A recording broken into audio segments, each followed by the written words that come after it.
Hi there, I'm Karen Lieberman. It is out with the old and in with the sort of new as Egypt turns the page on the Mubarak era. Egyptian officials confirm that Mohamed Morsi took 51% of the vote to win last week's presidential election.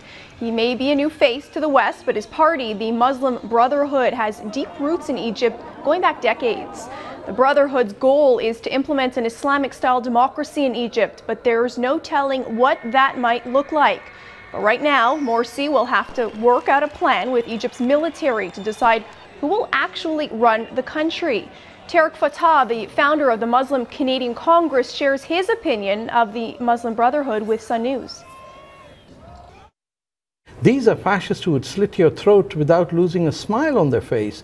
And I don't think we have yet gone beyond the rhetoric or cliches to understand what a serious threat this poses to Western civilization in what the Muslim Brotherhood have declared the destruction of the United States and its allies as its prime objective, whether it takes 100 years. They've got power, now they just sit back.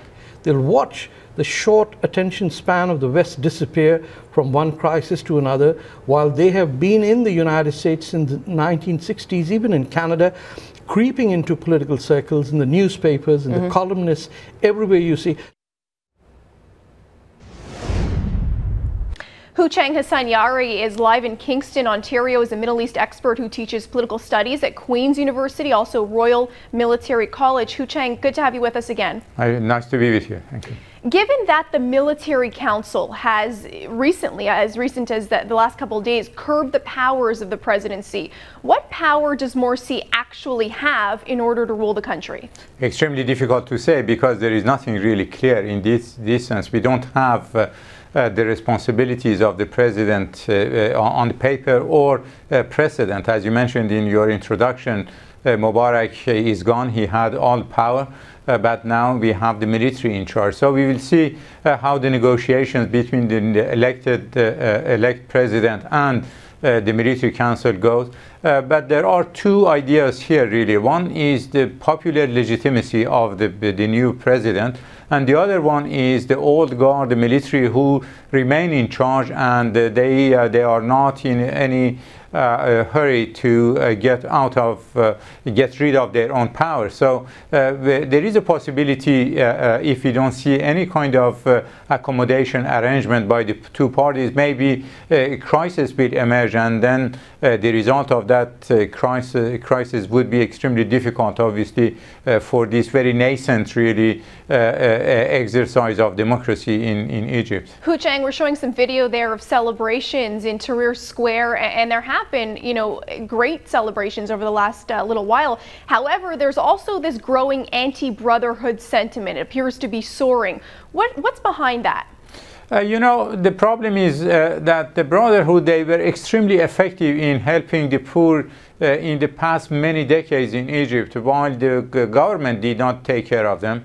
And then most recently, when the so-called Arab awakening started, the Brotherhood was not really very actively involved. And then after the demise of the former regime, they appeared again, and they participated in the parliament election. They got the majority, and at the same time they promised not to have any candidate for the office of president. And then at some point they decided to do it. So they created themselves a lot of confusion in Egypt, and some people are losing really trust in them, what they say and what they do. But I would argue that this situation will depend, really, the evolution will depend on how the Brotherhood, if they are established as the power in Egypt, they will behave, how they are going to do. Are they going to repeat the example of the Iranian Revolution in Iran and the rule of clergy and so forth, or they are going to create a kind of Islamic democracy not seen anywhere in the world? And then, so there are a lot of questions really at this point that they have to answer to. If the Egyptians are going to make some progress in terms of